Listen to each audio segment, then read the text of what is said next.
Please, can you share this page?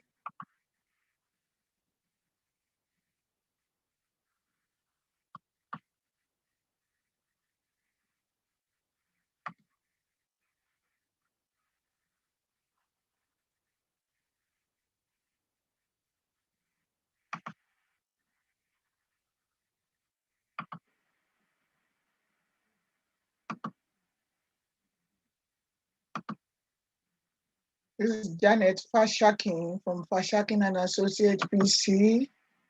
We are based in New York, USA.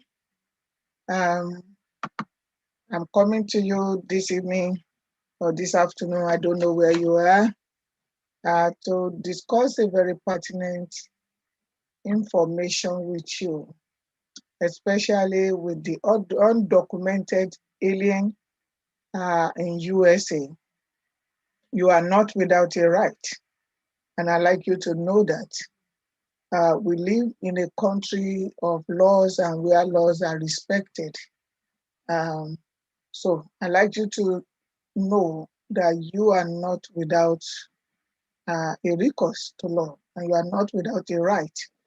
Just because you're undocumented does not mean that you are totally devoid of rights, even in the United States of America.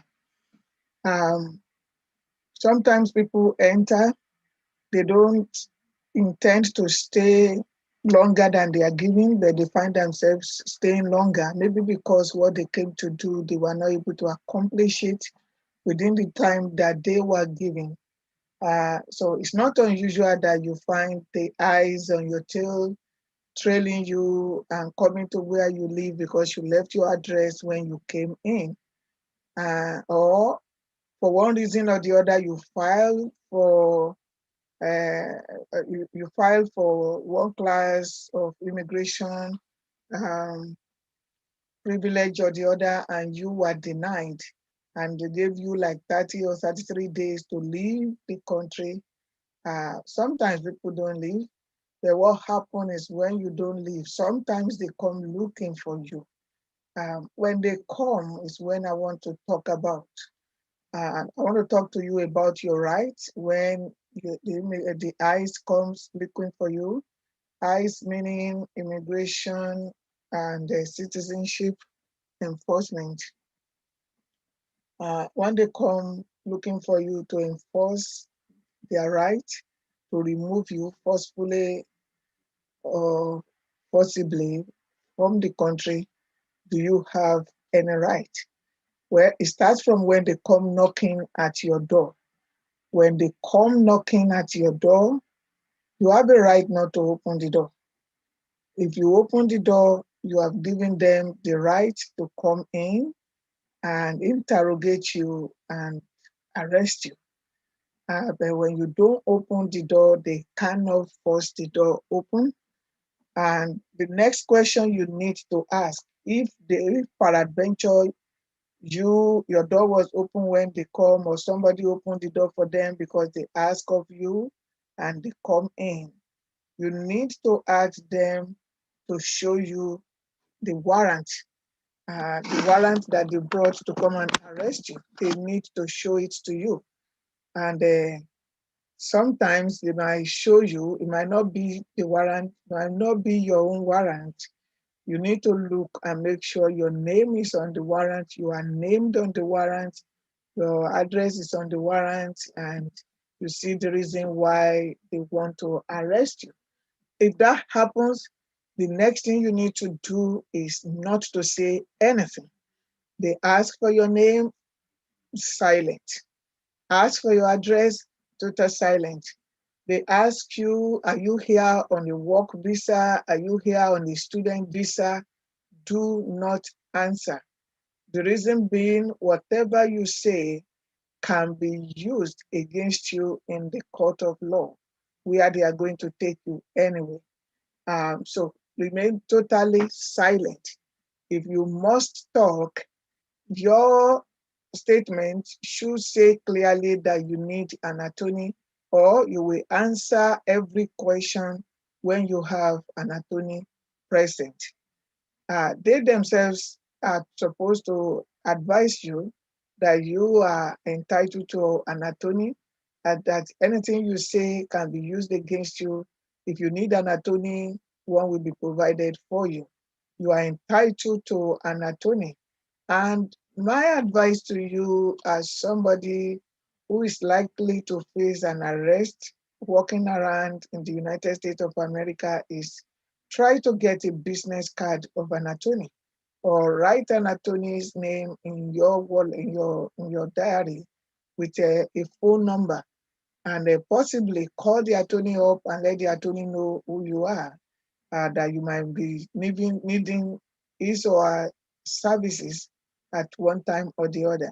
If you can get the business card and keep in your wallet, it's all well and good, because then you can bring it out if they allow you to open your wallet to say, here is my attorney, can you give her or him a call and let him know where I am. Be careful with whatever you say. Don't think that maybe if you try to curry their favor, maybe things will be better. No, they are on an assignment. This is not a third world country where federal officers take bribe. There is no bribery here. You try to offer anybody bribe, you will go to jail faster than you think. So your job is to cooperate with them once you are arrested, but let them know you need an attorney, and let them know that you will answer every question once you get an attorney. They might ask you to sign a document. Do not sign any document without your attorney being present. All right? So request a lawyer immediately. If you have a phone to record, you can begin to record whatever is going on. You are entitled to ask for the name of the agent that has come for you. You are entitled to ask for the agent's number. If they come in a car, you are entitled to document the license plate. You can use your phone. Your phone is your camera these days. Keep the camera rolling, and then work to get a very good immigration attorney, not just an attorney. All attorneys don't practice the same thing. There are immigration attorney. If you can get an immigration attorney that is also a good criminal defense attorney, that also gives you a double advantage. Because what happens is, sometimes you hire a criminal defense attorney who knows nothing about immigration attorney, All he will be working for is for you to get released. They might get you to sign here, sign there. That may result in you being banned from ever coming to the United States of America because he's not an immigration attorney. If you can get an immigration attorney that also practices criminal defense, that is also good because sometimes they arrest people because they have committed because they've committed a crime, and so they bring you to court, to the immigration court, wanting to deport you. If you get a very good immigration attorney that is also a criminal defense attorney, he might be able to get you off the hook. Because sometimes what they use as a criminal offense in the immigration court is not necessarily what can get you deported when you come back to the criminal court itself. For instance, before an offense can be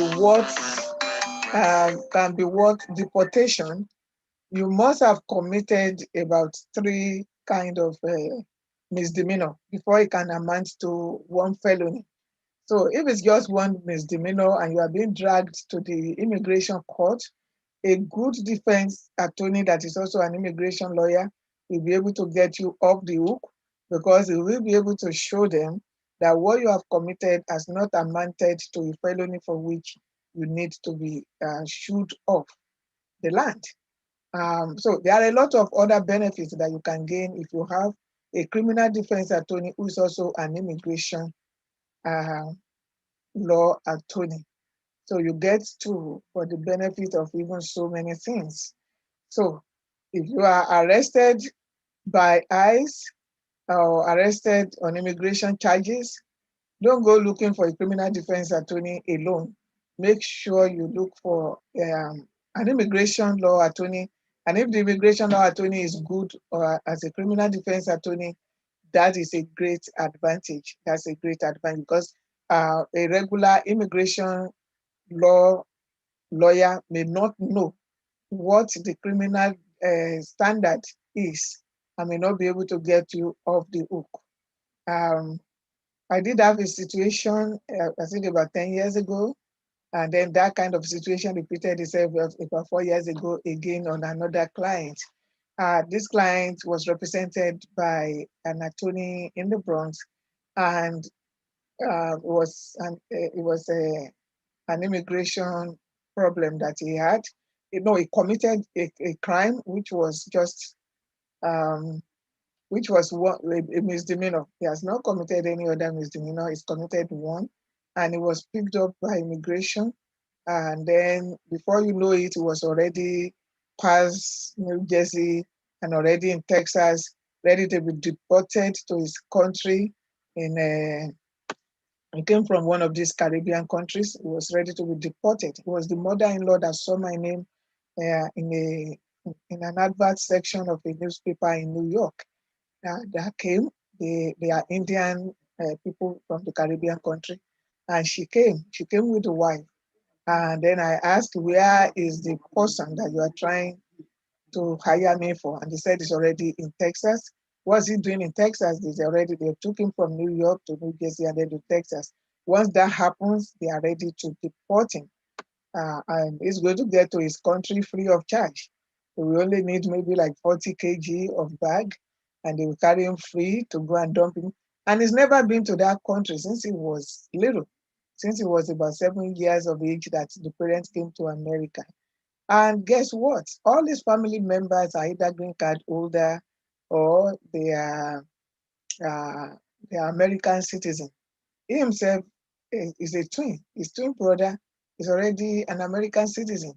This guy had a green card, and he just didn't want to become a citizen, and that came to haunt him big time until we were able to resolve his case.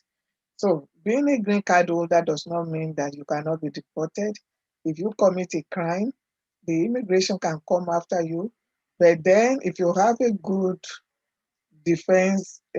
criminal defense attorney, it can be able to argue your case that what they picked you up for does not amount to an offense for which they have to yank your green card or for which you have to be deported.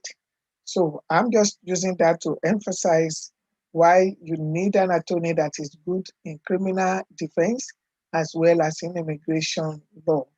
Um, Fashakin and Associate PC is a very good defense attorney, criminal defense attorney, as well as an award-winning immigration attorney. When you hire us, you get two for the price of one. You have so many attorneys that can also do that. But I can only speak for myself and for my law firm. Um, so I've just come to talk to you briefly on your right as an undocumented alien or an alien that is under immigration investigation, if you that is facing deportation or is facing um, arrest generally, you have a right. The law of the land gave you a right.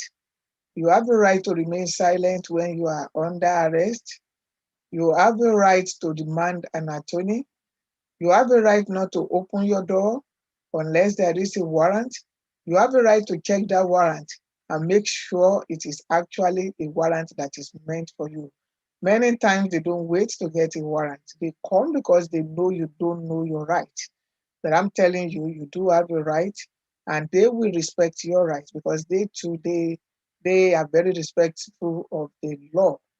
But under the law, if you open a door, you've already given consent, and with consent, they don't need to go any far to carry out whatever they want to carry out in terms of your arrest. Okay?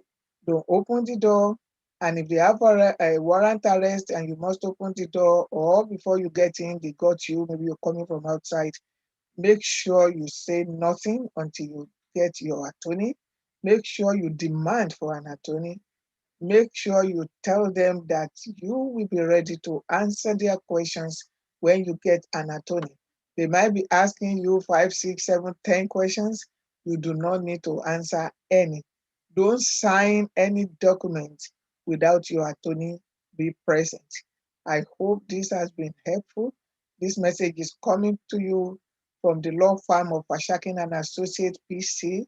We are an award-winning law firm and we have been in practice for over 2 decades from this same location, just getting bigger at 10522 Jamaica Avenue in Richmond Hill, New York, 11418. Our telephone number is 718-805-2522.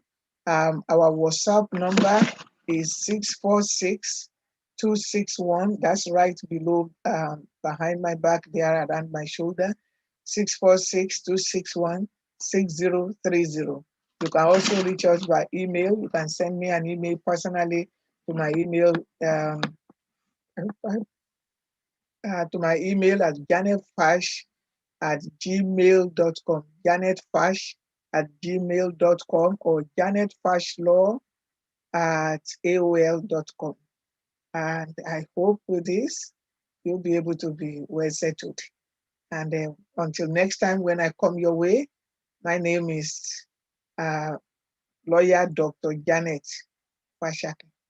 God bless you and have a good evening.